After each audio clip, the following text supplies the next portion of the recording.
Coming up on the Inside Indiana Business Television podcast, Indiana's tourism industry looks to rebound this summer. Big-name companies are using VR training designed in Indianapolis. We spotlight one of Indiana's most successful beekeeping businesses. An Indy company is helping solve a big pandemic problem. New funding will help add much-needed workers to Indiana's construction industry. We look at the rapidly changing college sports landscape and preview the return of PopCon. Welcome to the Inside Indiana Business Television podcast. I'm Andy Ober. Indiana's tourism industry took a major hit from the pandemic. This summer, it has a chance to continue its rebound. Indiana Destination Development Corporation CEO Elaine Beadle joined Inside Indiana Business host Gary Dick to offer perspective on the state of tourism and how Hoosiers feel about exploring and spending their money in Indiana. Well, it's been quite a year. The organization, again, 1-year anniversary, launched at a difficult time in the pandemic. A lot has changed in the last year, though. Absolutely. You know, we got off to a slow start because of the pandemic, but we have really accomplished quite a bit. We got the entities of the Indiana Destination Development Corporate set up, as well as a foundation that will support the entity, and got our boards in place. We did a lot of research on what people outside of Indiana think of Indiana. We did a strategic plan, got that in place, and we actually have now gotten our RFP out, and we've hired a creative agency to work with us on messaging and website and those types of things. A lot going on for your organization in the state, and also telling the Indiana story outside of the state to attract talent here. July 4 weekend, big travel weekend typically. How would you assess the state of the travel, hospitality industry in the state? Obviously very difficult a year ago. Things coming back? Right, absolutely. In fact, we wanted to measure that. And so a year ago, we started working with Rockport Analytics and looked at creating an index. And it was 4 different variables: epidemiology, so what was happening with the pandemic, business stress and labor stress, consumer sentiment, as well as high-frequency travel, so looking at TSA throughput as well as hotel stays. And we looked at that index and went back to 2017 and said, we'll call that normal, so that was 100. Well, after the pandemic hit and we started measuring, in May of 2020, we went all the way down to 55. So that meant we lost 45% of the activities in the travel and leisure hospitality area. We started moving up, and we got to about 66 last June. We did it a year later, so May of 2021, and we're at 79. So we're still about 21% below total activities, but we're making progress coming back. And consumer sentiment, as you mentioned as well, is building. Again, people getting more comfortable. And despite the fact the comeback is happening, but unemployment or employment in the sector is still down about 24%. Right, yeah. Even though we're coming back, you know, people are trying to hire to get reopened. And so we are down still about 24% in employment. And from a business standpoint, an economic impact standpoint, if you will, for Indiana, tourism and hospitality is so important for the state's economy in metro areas, but very importantly, too, in rural and smaller communities around Absolutely. the state. It's the restaurants, it's the activities, it's all those things that are out there that really depend on Hoosiers traveling as well as others coming to our state to visit. But if you look at the Indiana's GDP, leisure and hospitality makes about 10% of that.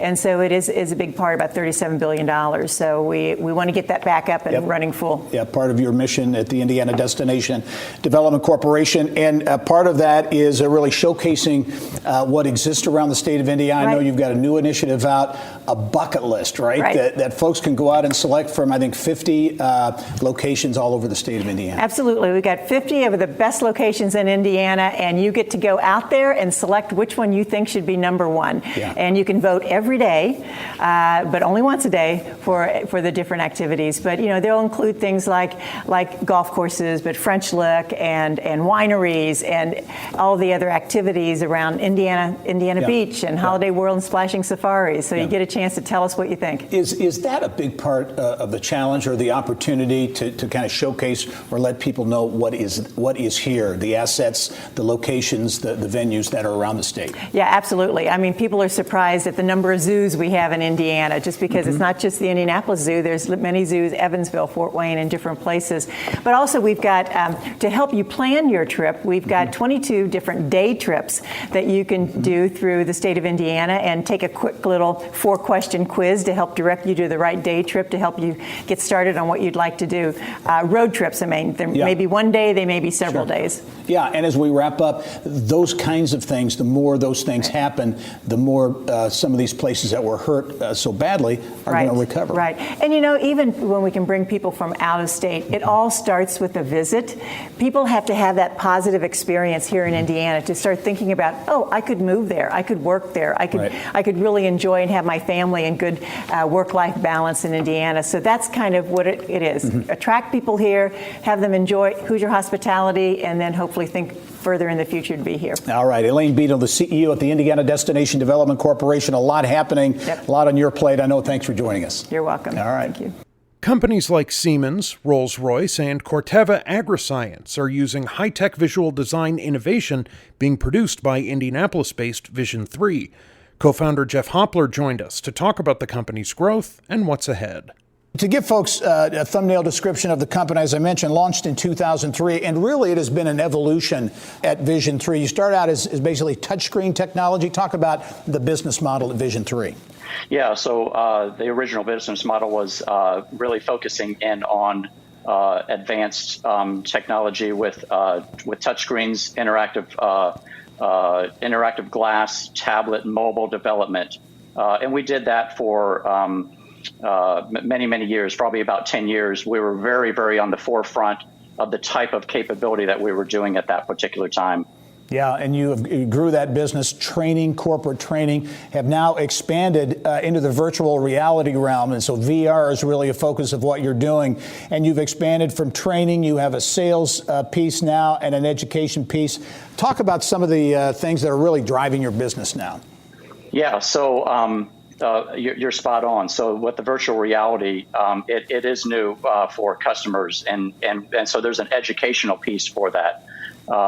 Because the technology is so advanced that we need to be able to get them familiar with what they can do with this technology. And so we've been building the platform over the last 4 to 5 years, as you said, with heavy features and features like distance learning and remote training, procedural content, advanced explosions. Those type of capabilities were all based around the training side for our customers. So this also gave the ability for our customers to not be disrupted when the pandemic hit about a year ago, that they were able to send out virtual reality hardware to their customers, and it gave them zero downtime for the communication for the instructors to the technicians. Yeah, Jeff, you and your team, I know, have really been intentional about trying to stay out there on the forefront when it comes to technology. VR is a great example at how you've been able to grow your business. You mentioned the pandemic. You were doing this before the pandemic, but the dynamics now coming out of the pandemic with distance learning and all the different things around that, it has to be a positive for the company. That is a positive for the company, and it's just a matter of really on the side of educating the customers to be able to get them to understand how we can advance their goals and their needs. So yeah. Well, I mentioned Rolls-Royce is a great example. Their training in connection to you really was able to continue through the pandemic with very little disruption. That the technology, the innovation allowed them to keep that going. Yeah, that's correct. Also with that, we've been able to work with other companies like Siemens and oil and gas and other large manufacturers to allow them to be able to do the same with their customers and their employees. Jeff Hoppler is co-owner, Vision 3, here in Indianapolis, a company really leveraging technology in a big way, doing business on a global scale now. Jeff, I really appreciate you joining us. So we look forward to following your story. Yeah, thank you, sir. All right. Ross Harding began his beekeeping business in 2012 with a single hive location. 9 years later, he's a major player in providing honey products to central Indiana restaurants.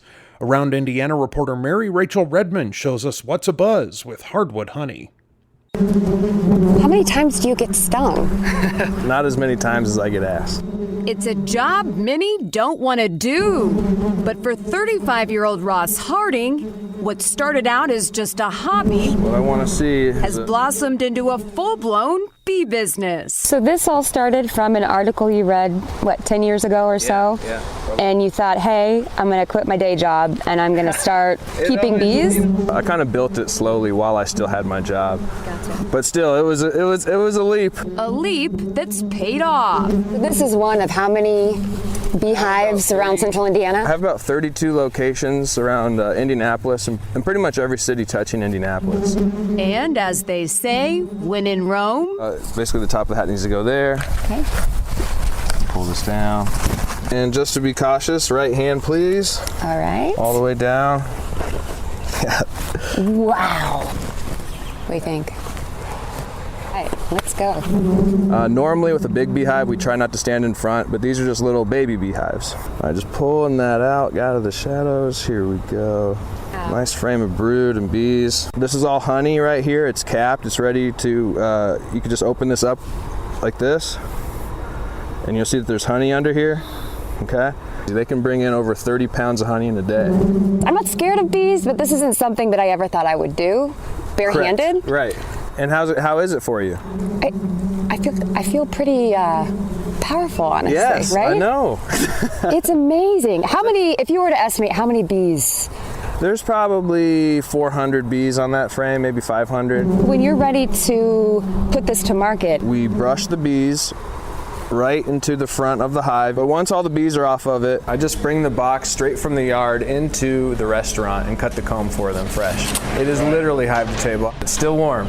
Harding supplies his honey to most of central Indiana's top restaurants, from Bluebeard to Bottle Works. Le Meridian Hotel, Milktooth Gallery Pastry Bar downtown. A lot of the Cunningham Restaurant Group, Martha Hoover of the Patachou Foundation. They share honey and comb at all the restaurants that they own. It's been a great partnership, so I take care of the bees for Martha at their house. And Hoover's is just one of many individual hives Harding manages. I had people reach out and they say, I'd really like some beehives on my property, but I just don't have the time or I'm scared. And so I've arranged a partnership with private individuals where I'll take care of the bees, I'll bring them bees, and they actually get all the honey. He's also partnered with Indiana-based Madison's Reserve, So you guys, if you wanted some, owned by former NFL long snapper Andrew East and his wife, former Olympic gymnast Shawn Johnson East. I'm their #1 supplier of honey, but they love what I'm doing, so it's something that we kind of co-brand and have products. From Pawpaw whipped honey to black walnut honey butter, Harding tells me he's constantly crafting new concoctions that you can buy directly on his website, providing he's not already sold out. It's really fascinating that people are wanting Indiana honey. You know, there's some value there. People really demand local honey. People have learned that the honey you're buying from your normal grocery store, it doesn't have all the same things. They've heated it, they've pressure filtered it, it doesn't have the enzymes, the pollen. So I'll do my part as long as the bees do theirs. Mary Rachel Redmond, Inside Indiana Business. Jennifer Weesey began her gluten and dairy-free snack company out of love for her autistic son. She wanted him to be able to enjoy healthy food.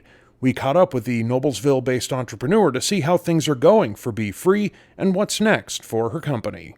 Jennifer, I know you've been on the show a couple of times. The first time, not long after you founded the company, a lot has changed, and congratulations. Thank you. Talk about kind of the genesis, how the company started, because I know it was out of a desire to create products for your son who has autism. Correct. Yeah. Yes. So my husband and I, in 2008, went to an autism conference in Vancouver, and at that time, we were looking at all the different things that could be impactful for our son's life, and we landed on diet, specifically a gluten-free gluten-free diet, free of dairy, free of other kind of junky ingredients and anything artificial. So that's where it started. And because there were so few options in the marketplace at that time, we just got busy in our own kitchen. I enlisted my mom, and we got busy and created our own favorite family recipes into gluten-free and more of a clean label type of a product. Yeah, well, growth has been phenomenal since launching in 2010. You talk about big names, retailers, Kroger, Target, Whole Foods. Among them, you were delivering in the early days out of your car, right? Exactly, yes. In little totes, like a little 12 by 12 tote box. Yeah. So we definitely have made the jump. Today, we watch truckloads of our product leave our facilities and go to all different retailers across the country. What's driving it? I mean, I know there's the product has to be good. People have to want it. But what's been really driving your growth? A big part of it is people are paying attention to what they're putting in their mouth and how it affects their body. And COVID really was a big instigator in that as well, too. People are looking at how are they treating their body? What can they do to treat their body better with better foods they can eat, as well as how they're caring for other people in their families and also the planet. Yeah, you have a variety of products you're producing. Produced it in Indiana for a while. Tough to find a gluten-free type environment. You're producing in Michigan, I think, now. But the big news is you're looking to create a cafe here to manufacture in Noblesville and Hamilton County. We are. We're looking to create a bakery facility that will be a commercial production facility specifically to create our product.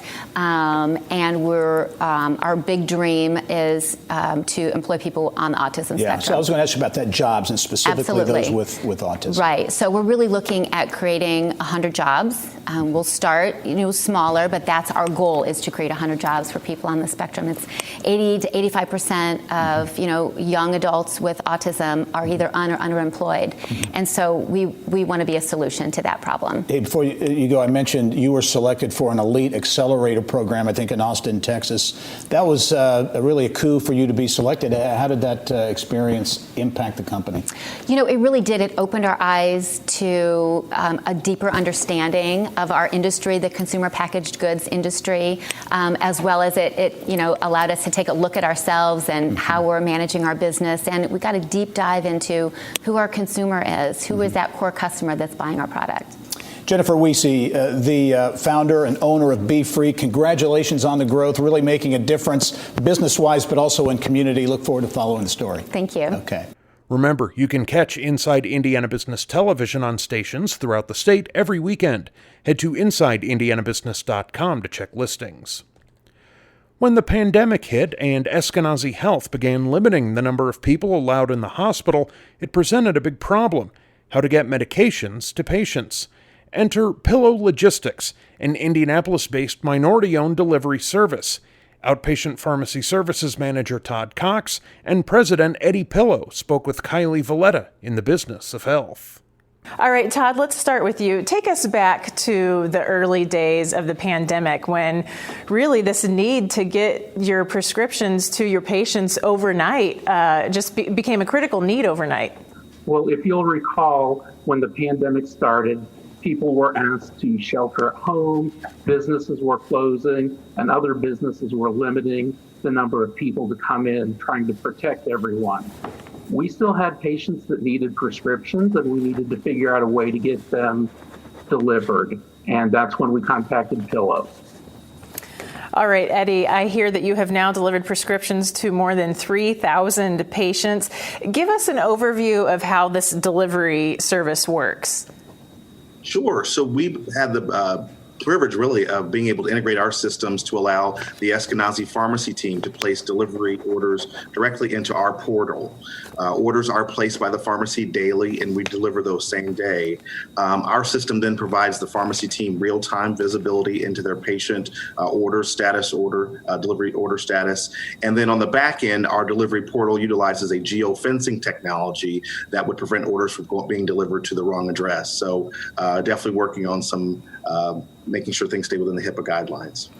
All right, so Todd, explain how this really helps your patient population at Eskenazi in particular and really removes some of the barriers for them. Well, a lot of our patients do have barriers. Sometimes they're physical barriers. Some are developmental barriers. Some people have transportation barriers. With this service, Pillow delivers it to their hand each day, so we know at the end of the day that the patient has received the medication that they need.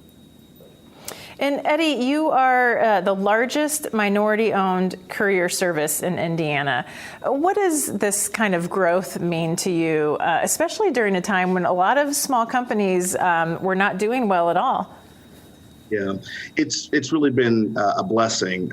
It's given us the opportunity to provide more employment, more promotion, and even more service opportunities for underserved communities here in central Indiana, as well as it really kind of pushes forward some growth plans we had to increase our presence throughout the state. So we truly see it as a win-win.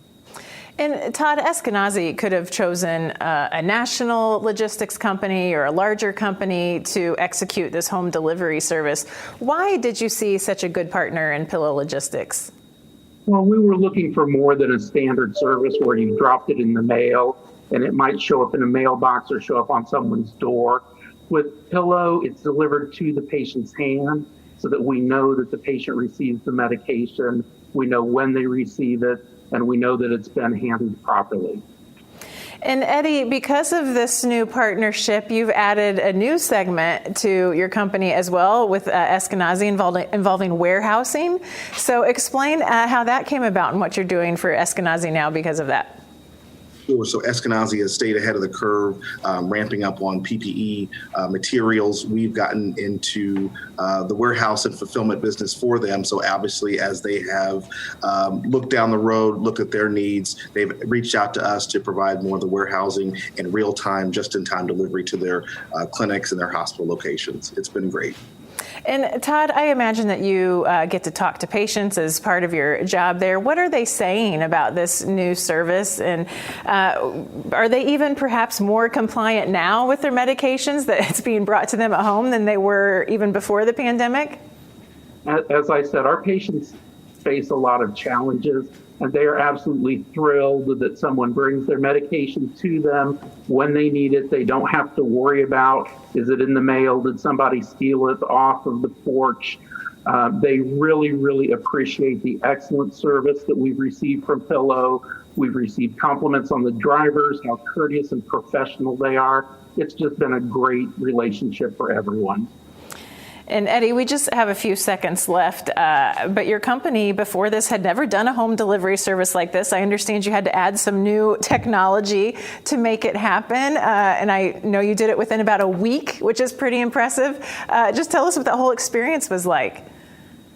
Yeah, I mean, anytime you talk about delivering something as sensitive as medication for pharmacies, obviously you want to make sure that you have all the accuracy there. So again, the geofencing to make sure that the driver was only able to close out the runs at the proper location. So it's upped our game for sure, and we definitely appreciate being able to provide the service for Eskenazi. It's been a great relationship. All right. Well, Todd and Eddie, thank you both for being on the show today. No doubt this will probably open some even more doors for both Eskenazi and Pillow Logistics. So thanks again for being here today. Thank you. Thank you. The Indiana Construction Roundtable Foundation is using a $7 million grant to train and place 1,000 new workers needed in central Indiana's construction industry. Executive Director Nate Klink has details on the plan in our Eye on Education segment. First of all, let's tee this up. Workforce demand across all sectors, very challenging now, including construction, be it infrastructure, roads and bridges, or home building. Yeah, absolutely. As you mentioned in the intro there, throughout the state, we're projecting over the next 5 years to need about 150,000 additional workers. In central Indiana alone, the demand is going to be nearly 68,000. And again, those are in all of the major sectors in construction, whether it is infrastructure through the investments that are being made there, whether it's in residential because of an increase in new building permits that are being issued and new builds going up, or whether it's repair works that continues to be needed for aging properties. Yeah. So a lot of demand. And these workers obviously need to be trained to be able to work. And a new program fueled by a $7.3 million grant from the Lilly Endowment, basically an expansion, enhancement, if you will, of the BY construction training program. Yeah, absolutely. And we're very excited to have this opportunity to expand the already successful program, BY Construction Training. And you're absolutely right. Training is absolutely key, making sure that individuals are prepared with the basic level skills that they're going to need in order to be successful in construction careers. Not only that, but a lot of what our program does, in addition to those kind of hard skills, is focus on more of the employability skills that individuals need. It's oftentimes about showing up to work on time, being a good teammate, being able to communicate effectively. And what we try to do through the BY Construction Training Program is blend those seamlessly so that when a student is completed, they're ready to go to work and be successful not only with the skills, but also be a great teammate. Yeah, we'll talk about what folks going through this program will receive, because a big part of it's hands-on training. They get paid, they get a stipend during the process. Talk about what they get. Yeah, absolutely. So generally our program is over 8 weeks time frame, and classes normally meet 2 times a week for 4-hour sessions a day. And throughout those classes, all of our graduates will earn 2 industry recognized and valued certifications. One is called the NCCER Core Certification. The other is an OSHA 10 Safety Certification.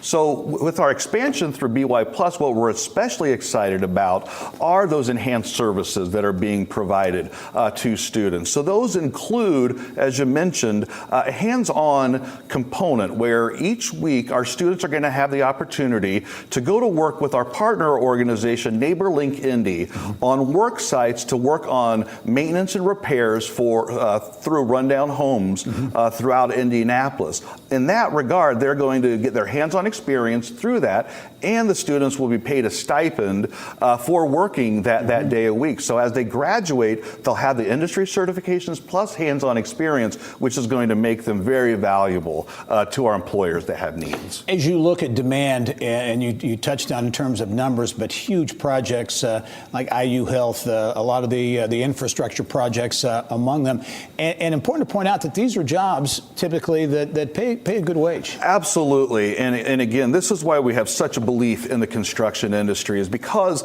they do pay family supporting wages for individuals, and especially those individuals that are coming out of poverty or have extensive barriers to being successful. Just as an example, on average, our graduates, when they accept a job, generally are going to be paid at least $18 an hour to start, and with an opportunity to advance quickly and steadily in order to increase their overall earnings and, again, be able to support their families. Okay, very quickly, we're about out of time, but who qualifies? Who can participate in the program? Yeah, so our expansion for BY Plus is available to Indianapolis residents that are aged 18 and above. Those are essentially the basic eligibility categories, but really what we want to do is serve those individuals that are looking for pathways to fantastic careers. All right, fill in the pipeline, a very important initiative. Nate Klink, the Executive Director of the Indiana Construction Roundtable Foundation. Nate, thanks very much. Thank you, it's been a pleasure. All right. The U.S. Supreme Court has ruled against NCAA restrictions on education-related benefits, and in turn, the NCAA made a policy change, allowing student-athletes to make money off their names, images, and likenesses. Church, Hiddle, and Antrim partner Kelly Fagan explains how the court's ruling will change the college landscape with Bill Benner on Inside Indiana Sports. Before we get into the entire NIL thing, just give me a brief background. The CCHA, I know you've worked with the NCAA in the past, and some of your sports law endeavor, especially as it pertains to college sports. Yeah, we work with NCAA institutions and coaches that are involved in NCAA sports and really anything that touches NCAA compliance. And we've got a really diverse team and skill set, and enjoy getting to work in this space. Well, and the work is going to become, I can only imagine what the work will become. The NCAA Leadership Council just this week did pass and approve name, image, likeness, meaning that athletes can now use their name, image, or likeness to generate income for themselves. Again, as we said in the opening, some people say this is long overdue. Other people say it's going to be the wild, wild west. What's your take? I think we'll probably see a lot of activity at first, and then things will normalize a little bit, and people will get used to seeing student athletes that are endorsing products on social media or local businesses. And I think it's going to be a change and an opportunity to try to work through some of the kinks, but I think overall it'll be a good thing for college sports. I think people are really afraid about, the NCAA. It's a very difficult task, especially over 3 divisions and 1,000 schools. How do you maintain a level playing field, and how do you enforce this new landscape? Yeah, that's the biggest challenge that the NCAA has right now. And I think they're going to continue to pursue federal legislation to avoid that patchwork approach, as you mentioned, and hopefully eventually have a uniform law. But in the meantime, they've essentially said, if you have a state law, then you need to abide by that state law. And states that don't have a state law, then they've given some guardrails and parameters for compliance. But otherwise, institutions in those states are enacting their own policies and approach to NIL. Yeah, and Indiana, of course, Indianapolis, the home of the NCAA, but is one of those states that does not have legislation for NIL. Do you anticipate that will occur perhaps in the next legislative session? I don't know. Indiana is definitely uniquely positioned with amateur sports being so popular and present here. And I haven't heard of a lot of activity on it from a legislative standpoint that's going to happen. And you've seen, some schools in Indiana that have really stepped out on NIL and are being very active, and others that are a little bit more cautious. In their approach to it. Yeah, and Kelly, you mentioned Indiana University, for one thing, immediately came out and said this is an issue that they've been working toward for 2 years, and it seems to be the proactive approach would certainly be prudent. Yep, they're definitely been leading the charge on that front, and I'm sure that recruits in that environment are happy to see that, and student athletes, so that they know that they're going to have the support from the institution when they get there to navigate this, because student athletes are going to be dealing with things that they have never had to deal with before when it comes to running a business and signing contracts and managing finances. Kelly, we got about a minute left. How does this affect non-major schools? How does it affect Title IX? How does it affect Division II and Division III athletes? Yeah, the NIL policy from the NCAA is open for any division. So I think that while the bigger deals will probably be for those elite prospects at the highest level, I think you're going to see a lot of women that benefit from this because they're very savvy on social media. And you're going to see D2 and D3 that can benefit from it as well. Title IX is going to be something that every institution has to confront as they determine how to equitably provide support to men and women. Well, Kelly, again, this is going to be a fascinating, as all of this rolls out and we see it take effect, it's going to be a fascinating time in intercollegiate athletics. Thank you so much for being on the program. Like I said, we know that you will be very, very busy in the forthcoming time. Best of luck to you. Thank you. Appreciate you having me. All right. And finally this week, Indiana-grown pop culture convention PopCon Indy is making its return to the Indiana Convention Center. Instead of focusing on one fandom, PopCon features all types of pop culture genres. Founder Carl Doninger joined us with details. You created this event essentially from scratch, right? Eight years ago. Why? Give us that thumbnail description of PopCon. Yeah, so I'm personally a huge tabletop gamer. So I wanted to start a gaming convention because the community has really grown for tabletop gaming here in Indianapolis. A friend of mine wanted to start a comic convention. So we kind of merged both of those ideas and we came up with a true pop culture convention that covers those two things and a whole lot of and a lot more. And you've had success right out of the gate. I think you mentioned you had about 8,000 attendees that very first year, and it have grown really exponentially since then. That's right. We thought we should start in a hotel. We bit the bullet and got into the Indiana Convention Center, which really is one of the best facilities in the country. And we had our 8,000 attendees. But year over year, we continue to grow. Our second year was 24,000, and then we just kept growing from there. And that's part of, I think, as we talked off camera, your goal with the event is to drive some economic impact here in Indianapolis and central Indiana. Absolutely. So Of course, everything benefits us and all the people that participate in the convention. But the economic impact of Central Indiana, we're locals. We're truly locals. In fact, I believe we're one of the only local events that run inside the convention center. Yeah. So we love bringing in that kind of economic impact. Yeah, and in fact, this event, which is next weekend, the weekend ahead at the Indiana Convention Center, it's going to be the largest event, I think, at the convention center since, post-pandemic. So it's going to be a big event. Boy, we sure hope so. Yeah. That's right. Yeah, everyone's welcome. Okay, give us an idea. You've got a huge list of stars going to be part of the event, but give us some of the highlights. Yep. Well, you've mentioned a couple, and then we've got also David Keckner from The Office, along with Kate. We've got Holly Marie Combs from Charmed and Pretty Little Liars.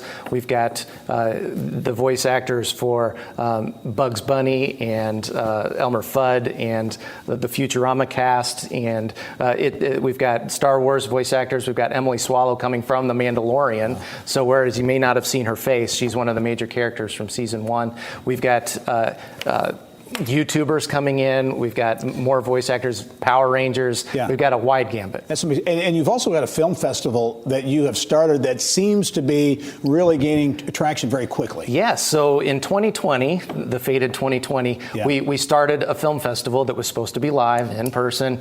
We were able to convert that very easily. Well, not easily. I should say easily. We were able to convert it to virtual, and the filmmakers loved it. So this year we got a ton of submissions from 21 countries. We got well over 100 films submitted. We're slating 65 to 70-ish. You're actually going to be able to watch them in person, and there's an online component for the film festival again this year, because a lot of those international filmmakers just can't come to Indy yet. Yeah, and talk about the reach of this event, because you're attracting people, certainly not just from Indiana, from all over. Yep. So whereas we designed it for Indiana, we're Indiana home and grown, we have drawn people from every state and at least 9 countries. Yeah, that's amazing. It is amazing. Yeah. Well, look forward to the event July 9th through the 11th. That's next weekend at the Indiana Convention Center. PopCon Indy. Carl Doniger, thanks for joining us. Good luck with the event. Thanks, Gary. All right. That wraps up this week's Inside Indiana Business Television podcast. Remember, you can find all of this week's TV segments, as well as the top business news from throughout the state, at InsideIndianaBusiness.com. While you're there, you can also subscribe to our platform of free e-newsletters. This is Andy Ober for Inside Indiana Business.